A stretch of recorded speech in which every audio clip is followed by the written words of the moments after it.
Many believe that the best comes from the past. We use this lesson to bring you the crisp, clear taste of Aqua Romana, brought from the same streams forded by Roman soldiers. It's Romany goodness. Caution, Aqua Romana may be a choking hazard for children under the age of 3.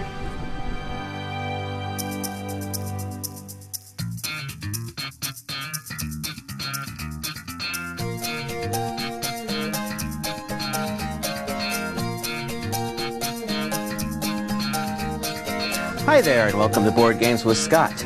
This week I'm going to be talking about Aqua Romana. Aqua Romana is a game about building aqueducts. Each of you has a place on the board where you're starting from, and you have a number of little builders.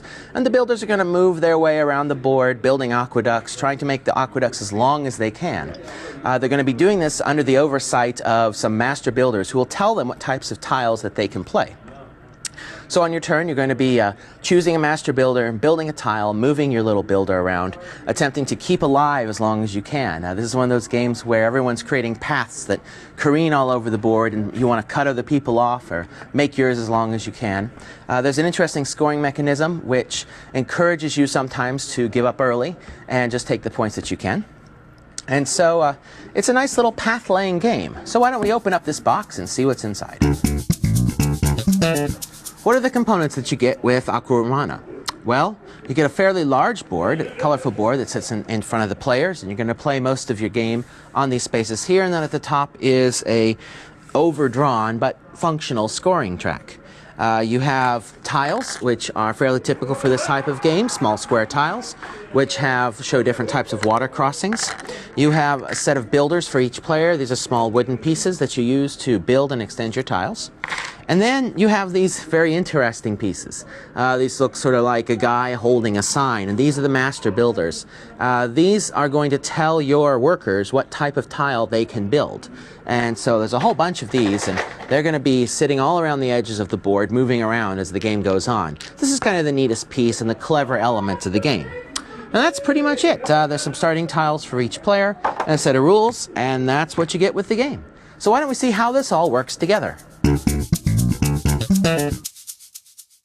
This is the setup of the game for 4 players.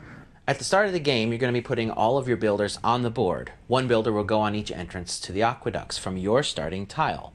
Now, the setup for the game is different for 2, 3, and 4 players, and the number of workers you're controlling will be different as well.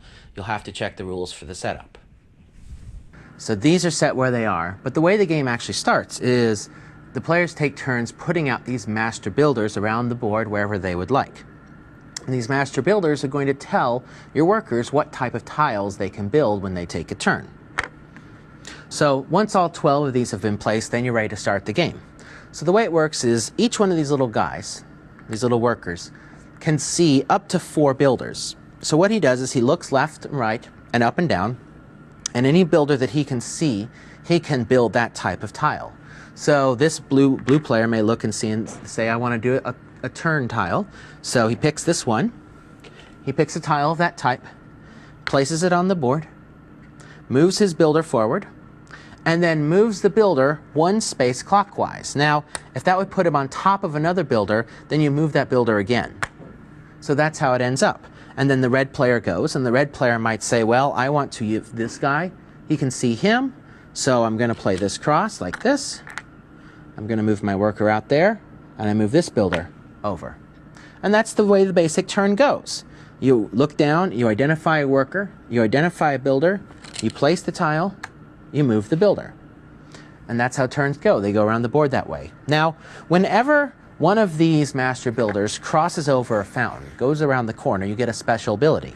When you go around the corner, you may then take a tile of that type and place it anywhere on the board that's not currently touching yours or an opponent's aqueduct.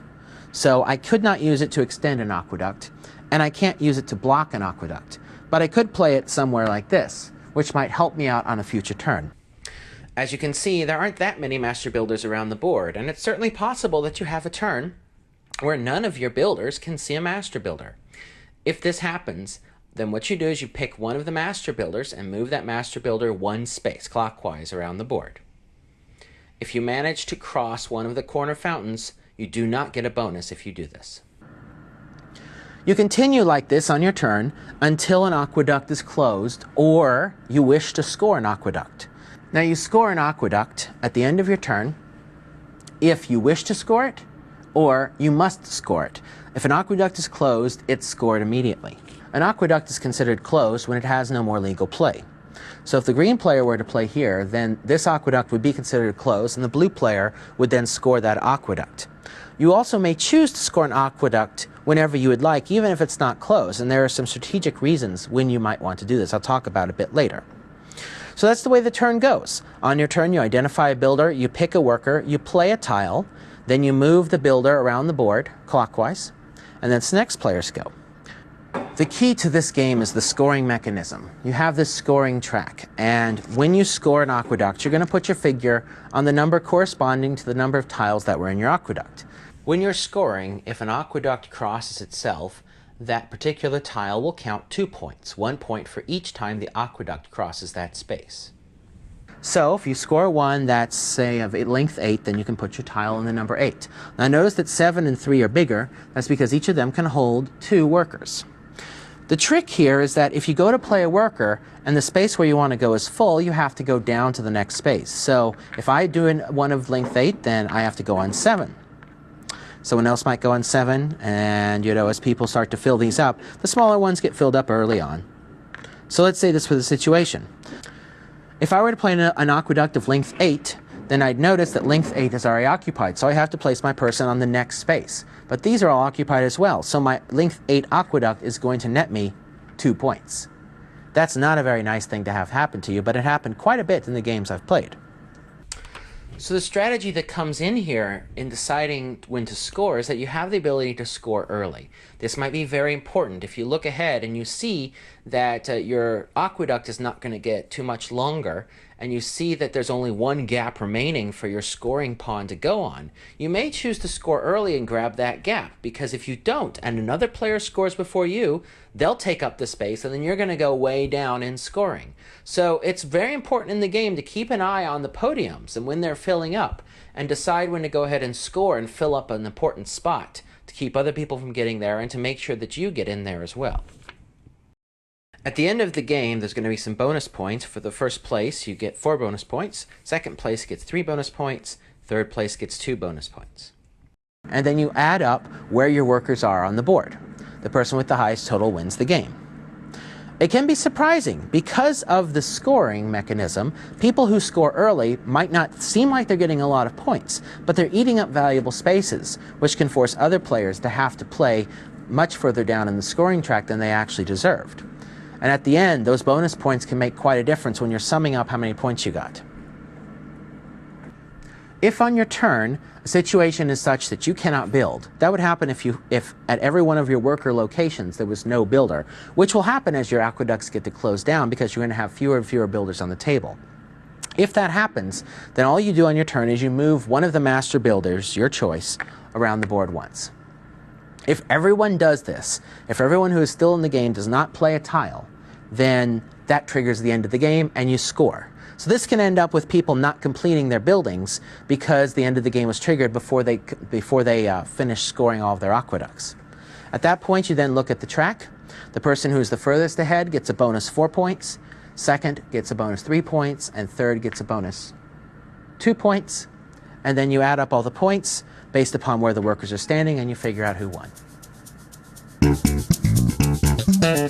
That's Aqua Romana.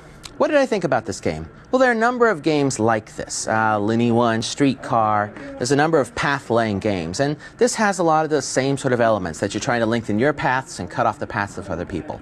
The builder mechanism is what is unique, and that you have to look ahead, see what's going on, watch the master builders, and make choices appropriately.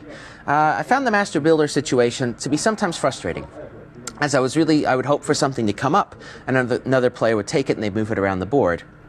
And it's a little chaotic for this type of game. You don't really have as much control as you hope you would, and you just have to do the best you can with what builder choices you have each turn. I'll give this game, I don't know, I'd give it around a B. There are other path-laying games that are less frustrating. If you like sort of the planning aspect of dealing with a meta game around a tile-laying game, then you might enjoy it. I personally prefer the path-laying games where either you know you have no control because you're just going to be drawing a card and doing what you can with that card, or you have more control because you have a hand of cards and you can choose from that. In this case, you have an illusion of control, but in reality it's so chaotic that you don't really have much control over what you're going to get, and you just do the best you can. So I don't think I'm going to add this to my collection because I enjoy some of the other games that are out there. You might want to give it a try and see if you like this balance between chaos and planning. But that's your call to make. So with that, I'll thank you for coming to Board Games with Scott. If you'd like to see more of these episodes, head over to boardgameswithscott.com. Thank you much, and I'll talk to you later. Bye-bye.